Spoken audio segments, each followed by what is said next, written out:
Saludos a todos. La pantalla en la que se reproduce este video funciona con electricidad. Entonces, ¿cómo puede no existir? Vamos a analizar lo que sabemos sobre el fenómeno físico más importante de nuestra civilización. La mayoría de nosotros no estamos especialmente interesados en ninguna base teórica porque en la escuela nos han enseñado todo lo que hay que saber sobre la electricidad. La consumimos y sufrimos apagones inesperados, pues es la base de casi todo. La calefacción, la iluminación, el suministro de agua y el progreso tecnológico en general sigue basándose en ella. Juguemos a creer o no creer. Te daremos información y tendrás que pensar si es cierta o es falsa. Después, por supuesto, daremos una respuesta fundamentada. Convendría ver una cita inusual y pensar en quién pudo haber dicho tal cosa. Actualmente no existe una definición clara de lo que es la electricidad. No podemos dar una definición clara de la electricidad hoy en día. Estas parecen ser las palabras de un hombre más del montón que no tiene ni idea del mecanismo de la electricidad. Pero no, en realidad no son las palabras de un hombre común y corriente, sino las de Igor Petrovich Kopylov, doctor en ciencias técnicas, profesor del departamento de electromecánica, académico de la Academia de Ciencias Eléctricas de la Federación Rusa, científico ingeniero de honor de la Federación Rusa en el Instituto de Ingeniería Eléctrica de Moscú. Pero si esto lo dice alguien con toda una vida de conocimientos y comprensión de la ingeniería eléctrica, entonces tal vez no todo sea tan sencillo en la teoría de la electricidad. El término corriente eléctrica se define en Wikipedia de la siguiente manera: la corriente eléctrica es el movimiento dirigido, ordenado de partículas cargadas. Dichas partículas pueden ser en los metales electrones, en los electrolitos iones, cationes y aniones, en los gases iones y electrones, en el vacío bajo ciertas condiciones electrones, en los semiconductores electrones y huecos. Sí, los agujeros que pueden moverse de forma direccional son, por supuesto, el tope del pensamiento científico, pero es el momento de un juego en el que deberás responder algunas preguntas. Primera pregunta: ¿pudo un hombre semianalfabeto, impresor de libros con 2 clases de educación elemental, que más tarde se convirtió en el fundador de un círculo de artesanos y comerciantes, formular la notación ahora generalmente aceptada de los estados de carga más y menos? ¿Podría un individuo así haber establecido la identidad de la electricidad atmosférica y de la electricidad por fricción y también haber encontrado pruebas de la naturaleza eléctrica del rayo? Todo esto es cierto. Dicho hombre es Benjamin Franklin, quien por cierto también logró escribir una constitución que ver con la investigación y la ciencia haga descubrimientos tan importantes. Segunda pregunta: ¿es posible medir el tamaño de las cargas y su posición en la superficie de un conductor sin disponer de los instrumentos necesarios para la medición, pero teniendo a mano una balanza? No, por supuesto, dirán ustedes, no es técnicamente posible. Pero esta información es aceptada por la ciencia oficial como verdadera. Es la ley de Charles Auguste de Coulomb.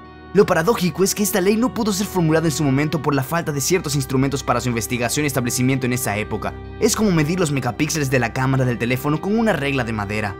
Tercera pregunta: ¿es posible obtener electricidad del aire? Cuesta creerlo en absoluto, pero es cierto. Recordemos a Nikola Tesla, quien obtenía su energía de la atmósfera con bastante facilidad. Sabía que con cada metro de altura respecto a la Tierra, la tensión existente en el campo eléctrico terrestre aumenta entre 100 y 200 voltios. Esto se sabe desde hace tiempo e incluso hay tablas que muestran las variaciones de los parámetros del campo eléctrico de la Tierra en función del tiempo. Tesla construyó una torre especial de varias decenas de metros de altura, con una sala para su laboratorio en la parte superior de la torre. Como la tensión aumenta entre 100 y 200 voltios por cada metro de altura, si la torre tuviera 30 metros de altura, por ejemplo, podría producir entre 3000 y 6000 voltios de corriente continua en su laboratorio sin necesidad de generadores. A partir de ahí, puedes hacer lo que quieras con esa energía. Por supuesto, tratar con corriente continua de alto voltaje es bastante difícil. No fue hasta mediados del siglo XX cuando se dispuso de una base de elementos adecuada. La primera línea de transmisión de corriente continua de 100 kilovatios no fue puesta en servicio por los alemanes hasta 1944, durante la guerra, y muchos problemas importantes en este ámbito de la tecnología siguen sin resolverse. Por cierto, todo el mundo sabe cómo es la Torre Eiffel, y según una de las versiones, era simplemente un alto mástil para extraer electricidad de esta forma. De hecho, se ha investigado mucho sobre la electricidad atmosférica en el pasado, y pronto llegará a nuestro canal un video sobre el tema. Así que configura tus notificaciones para no perdértelo. A pesar de la asombrosa simplicidad y obviedad de la electricidad atmosférica, nadie ha oído hablar de una reactividad de dicha generación, porque entonces la mayoría de las industrias actuales se derrumbarían. El carbón, el petróleo y el gas, la energía nuclear, el acero, todo lo que reduce el principio de la producción de electricidad de nuestro mundo a una tetera con una turbina, alimentada por regla general por la energía de vapor calentado por la combustión. Cuarta pregunta: hay una divertida historia en la que un graduado de una institución teológica de nivel elemental inventó un dispositivo para producir electricidad. En otras palabras, una batería. Procedió de la siguiente manera: puso 2 placas, una de zinc y otra de cobre, en un frasco de ácido y las conectó con un cable. La placa de zinc comenzó a disolverse y se formaron burbujas de gas en la placa de cobre. El hombre sugirió y mostró que por el cable circulaba una corriente eléctrica. Así se inventó la primera célula galvánica. ¿Cuál es tu opinión sobre la veracidad de esta historia? Las fuentes científicas nos dicen inequívocamente que es cierto, y que este genio exalumno es el propio Alessandro Volt. La historia no dice nada sobre que Bolt sumergió algunas láminas en ácido, tampoco dice nada sobre por qué tomó las láminas de esos metales en concreto, no dice nada sobre dónde podría encontrar Bolt láminas de zinc, porque el método de laminar el metal se conoció algo más tarde del experimento de Bolt.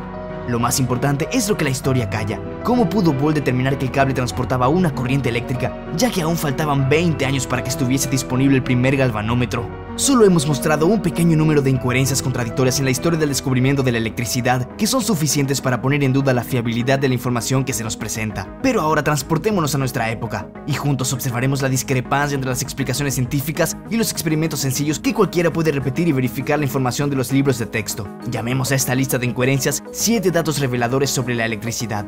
Vista del campo magnético. Se realizó un experimento en el que se muestra una naturaleza diferente de los campos magnéticos. Resulta que no solo el campo del imán es muchas veces mayor que la imagen teórica, hasta 2 metros, sino que los propios imanes actúan entre sí a una distancia enorme. También en este experimento podemos ver que de hecho el patrón de entrada y salida de las líneas de campo del imán es diferente a lo que nos han contado. De hecho, el imán del medio se vuelve neutro y las líneas de fuerza pasan por él, mientras que la ciencia oficial dice que las líneas de fuerza salen del polo norte del imán y entran en el polo sur. No es difícil llevar a cabo este experimento si existe el deseo y la intención de comprobar la información de las fuentes oficiales. Electrostática. Hay un experimento muy interesante y sencillo con un bolígrafo de plástico y una funda de papel suspendida en un cable.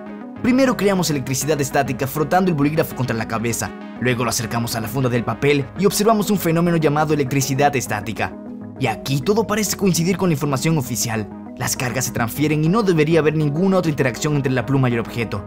Pero de hecho el experimento demuestra que si se acerca un bolígrafo de plástico ya descargado a una funda de papel, primero lo empuja hacia el otro lado y luego lo atrae hacia sí mismo.